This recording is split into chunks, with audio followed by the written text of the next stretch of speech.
बाबा जी, जब हम सरकारी नौकरी की तैयारी करने लगते हैं तो शुरू शुरू में तो सब ठीक होता है, लेकिन जैसे जैसे समय बीतता है और सफलता नहीं मिलती तो पढ़ाई एक बोझ लगने लगती है। और जब हमें समझ आता है कि हम इसमें सफल नहीं हो सकते तो बहुत देर हो चुकी होती है। और मन को लोग क्या कहेंगे और घर वालों ने हमसे कितनी उम्मीदें लगा रखी हैं, ये विचार खा रहे होते हैं। और तब हम ना ही तैयारी छोड़ सकते हैं और ना ही कोई अन्य काम कर सकते हैं। बाबा जी, ऐसे समय में खुद को कैसे संभालें? बेटा, जब कोई विद्यार्थी सरकारी नौकरी की तैयारी शुरू करता है ना, तो उस वक्त उसके दिल में एक अजीब सी चमक होती है। एक सपना कि एक दिन माँ बाप का चेहरा मुस्कुराएगा, एक उम्मीद की समाज कहेगा देखो ये हमारे गांव का नाम रोशन कर गया। शुरुआत में सब खूबसूरत लगता है, नई किताबें, नए नोट्स, नई उम्मीदें, हर सुबह एक नया जोश लेकर आती है। पर फिर धीरे धीरे वक्त बीतता है, रिजल्ट नहीं आता, एक एक कोशिश अधूरी रह जाती है। दोस्त नौकरी लग जाते हैं, रिश्तेदार ताने कसते हैं, और तेरे अंदर वो आग जो पहले जलती थी अब धुआं बन जाती है। तू अब भी पढ़ता है पर मन से नहीं, मजबूरी से। किताबें बोझ लगने लगती हैं और मन कहता है शायद मैं इस लायक ही नहीं हूं। और बेटा, यही पल सबसे खतरनाक होता है, क्योंकि यही वो वक्त है जब तू खुद को दोष देने लगता है, जब तू अपने सपनों से दूर होने लगता है। लेकिन बेटा, यहीं पर रुक जा,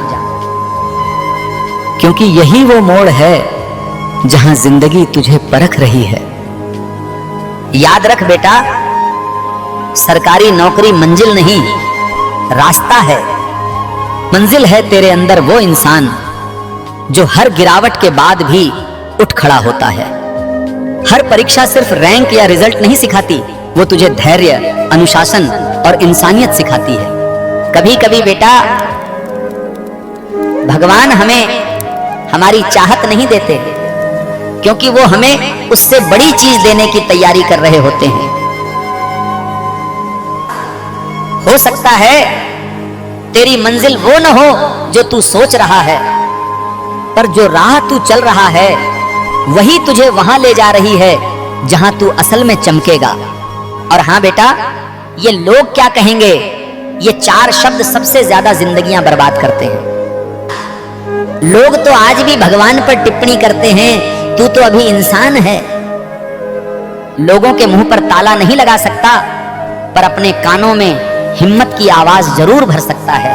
अब रही बात तेरे घर वालों की बेटा, घर वाले तेरी सफलता से ज्यादा तेरी स्थिति समझना चाहते हैं। उन्हें डर इस बात का नहीं कि तू फेल हो गया, उन्हें डर इस बात का है कि कहीं तू खुद से हार न मान ले।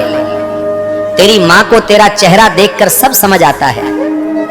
तू कुछ कहे या न कहे, उसका दिल तेरा दर्द पढ़ लेता है।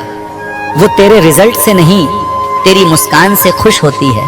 इसलिए बेटा, जब मन टूटे तो घर से भाग मत का, घर लौट आ, क्योंकि वहां कोई है जो तुझसे बिना शर्त प्यार करता है।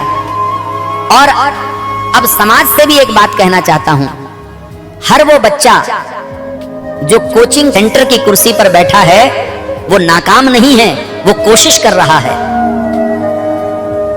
वो रोज खुद से लड़ रहा है, अपनी नींद से, अपने डर से, अपने हालात से।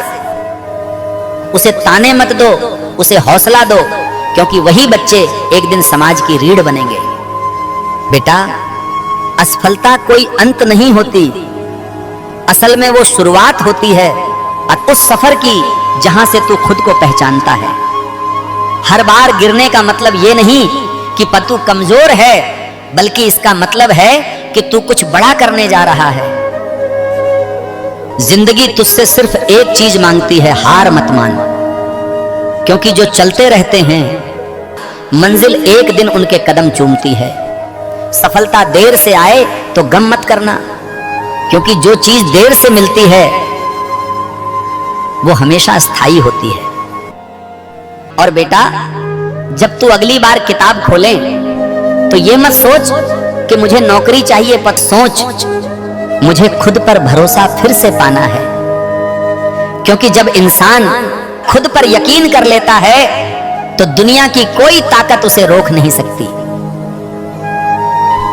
अंत में बस इतना याद रख, हारना गलत नहीं, हार मान लेना गलत है। लोग तुझे क्या कहते हैं ये तू नहीं बदल सकता, पर तू खुद को क्या कहता है ये पूरी तरह तेरे बस में है। तो बेटा, सिर उठा, किताब खोल और एक बार फिर कोशिश कर, क्योंकि हो सकता है आज जो कोशिश तू कर रहा है वही कोशिश कल तेरे पूरे परिवार की मुस्कान बन जाए। हर वो बच्चा जो असफल हुआ उसने कुछ सीखा, हर वो माँ बाप जो डरे उन्होंने सब्र सीखा, और हर वो समाज जो समझ गया कि सफलता सिर्फ नौकरी नहीं होती, उसने इंसानियत सीखी थी। और माँ बाप से मैं कहना चाहता हूं, बेटे की असफलता को उसकी किस्मत मत समझो, हर गिरावट उसके अंदर के इंसान को तराश रही है। आपकी एक मुस्कान, एक भरोसे का हाथ उसके अंदर फिर से जिंदा कर सकता है जो हौसला जो रिजल्ट्स ने तोड़ दिया था।